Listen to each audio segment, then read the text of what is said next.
Good morning, all friends on FB, and here we are, Tommy G.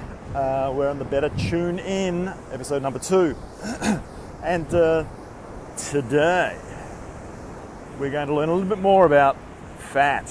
Hey, Peggy. And actually, before I go into what we're going to talk about today, excuse me. Yeah, yesterday, apologies, wasn't online. I was online, I just didn't come to do an FB Live because the weather was atrocious. I wasn't on the beach. Yes, I know, cameras, videos do work indoors. To be a bit more honest, things got away from me, and then I was going to do it last night over a glass of resveratrol and alcohol, both which are actually good for me at the right amounts, like everything in life.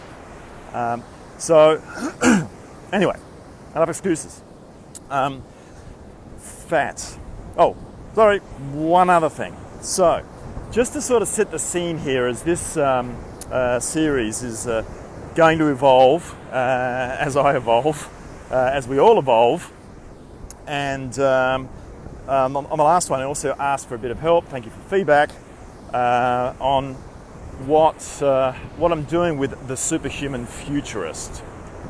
Which is the tag that I'm putting on because our minds and our filters love small, easy to consume, understandable things.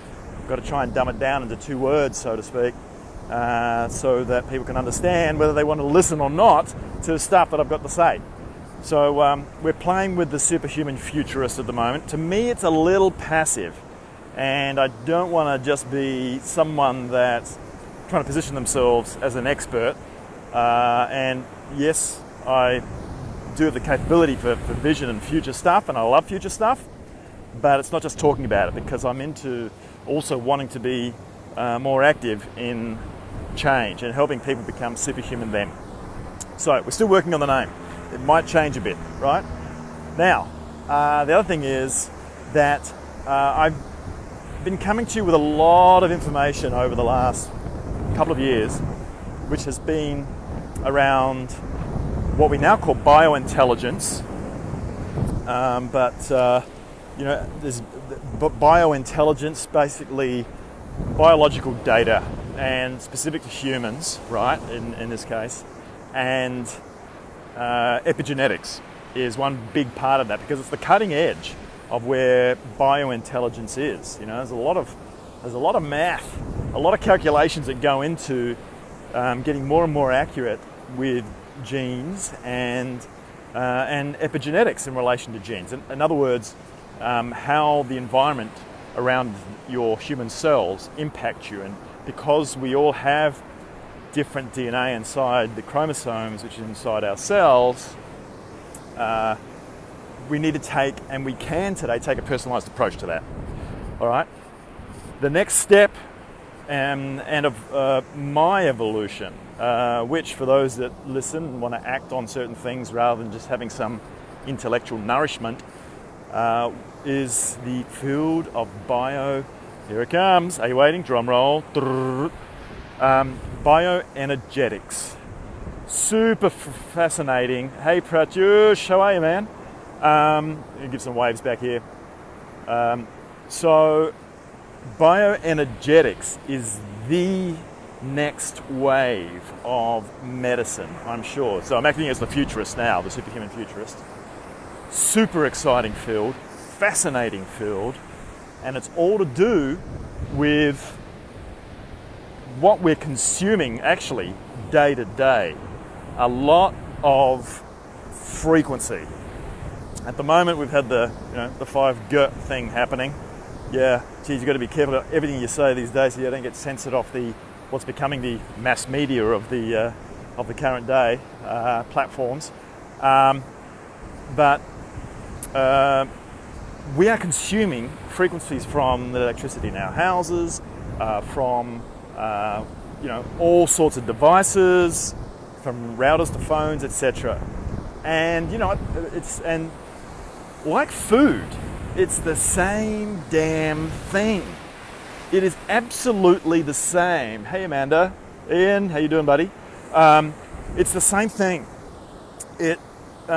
because, believe it or not, another drum roll, food is also its energy and frequency. Now that's going to spin you out a bit. And no, I haven't gone crazy, because this is science, unless you think science is crazy. And it's starting to now delve into the realm of the new science in quantum physics. Now, before you think I'm talking crap, then you'll have to also be prepared to say that Einstein was talking crap and Tesla was talking crap, because they both worked it out, right? That everything in the universe is energy and frequency. We won't go into things like atoms and so on right now, but I'll just say that there's not a lot of matter. How Australian was that? Matter. There's not a lot of matter in atoms, right? It's all to do with the forces, the energy, and everything that's pulling them together that, you know, creates things like human tissue and solid structures and so on. I'm going to leave it there. I'm not going to double click on that, because we were going to talk about actually fat today. So I guess I'm just giving you the heads up of where we're going. And so biointelligence and bioenergetics is the cutting edge of where medicine is, and there are devices that you can get now. There's two actually devices that I've ordered. One around vibration and one around frequency that's just come onto the market. It's a world first. Certainly in the form factor that it is, it's pretty small.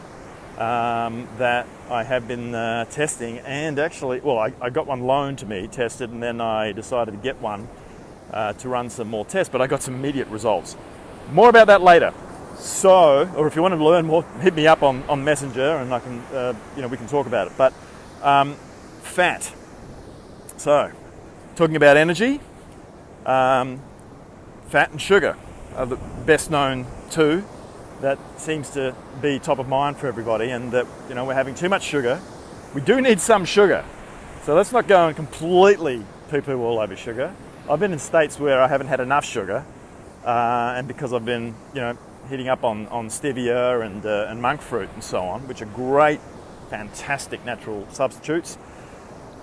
But fat, and you know, we've got things changing now with the keto movement around fat, and so there are good fats and there are bad fats, and I'm sure my comrade Peter Rouse will actually, you know, probably sit there and clap and say, God, hasn't he come a long way since being I was being labelled a vegan. I went on a plant-based diet to use plants as medicine. So hey Mark, so fats. Today, the keto movement's getting them out there to be included more in your diet. And yes, I believe, draw your own conclusion, do your own research, as I always say, but it burns clean. It burns cleaner, and it's a better fuel for your cells to use, right? So, but here's the thing though, let's not go now, all of a sudden we swing the pendulum all the way over, oh, we've got to go keto, got to go fats. I'm not into diet. I'm into the right diet for you as an individual, and that's why I love the area of biointelligence and the area within that with epigenetics, right?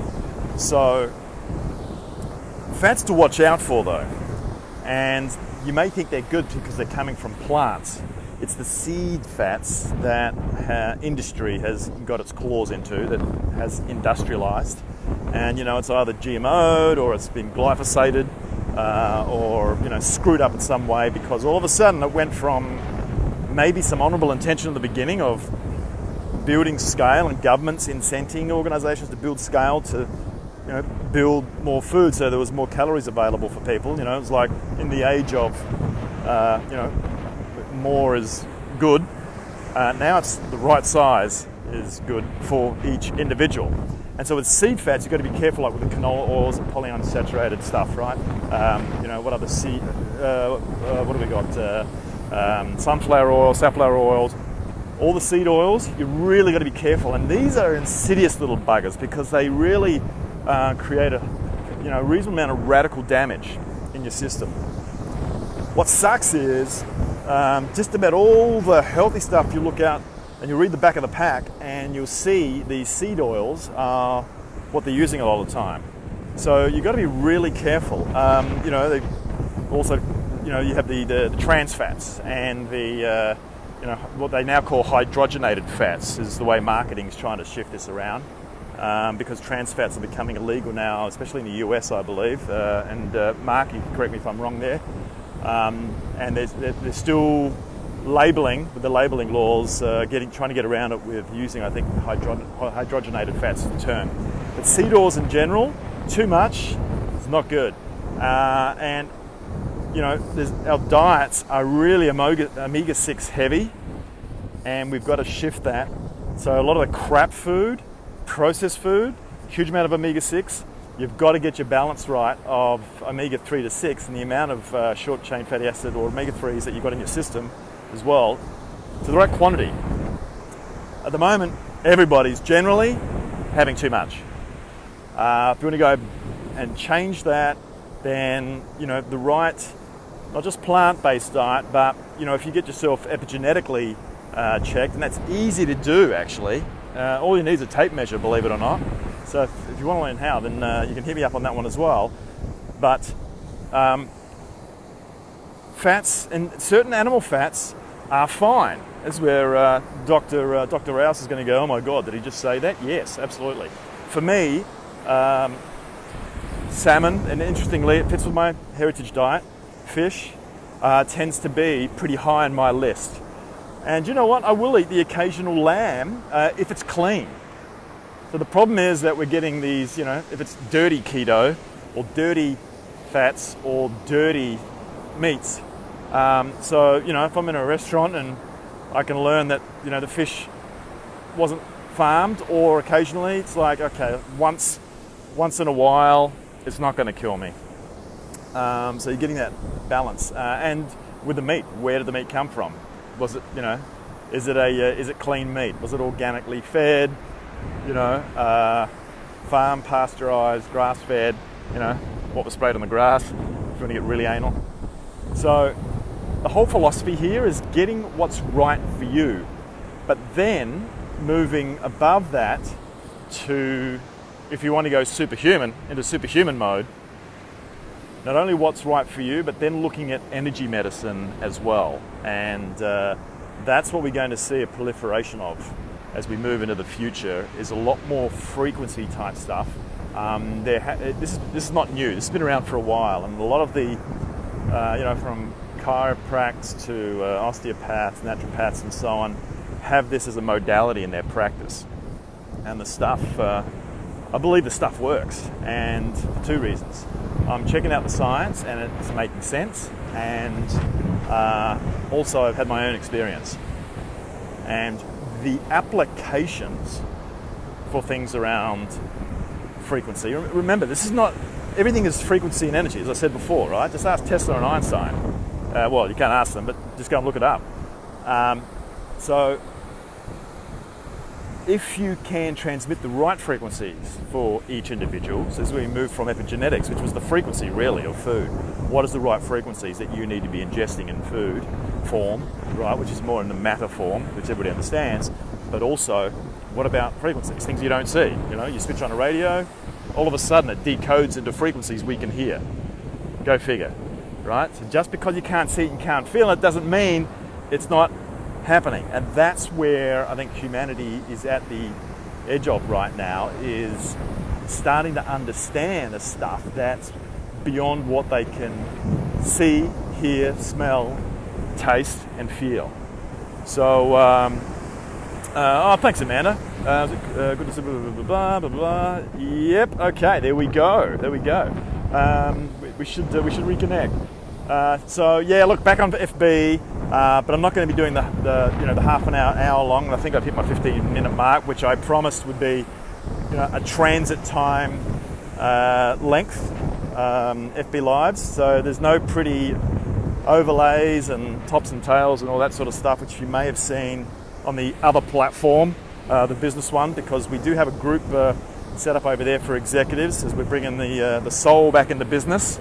being the aim, or maybe bringing it in many cases for the first time, and helping executives become superhuman. But I missed the FB crowd, so I'm back, and it's more raw, uncut, but 15 minutes, sort of like mini trainings, if you will.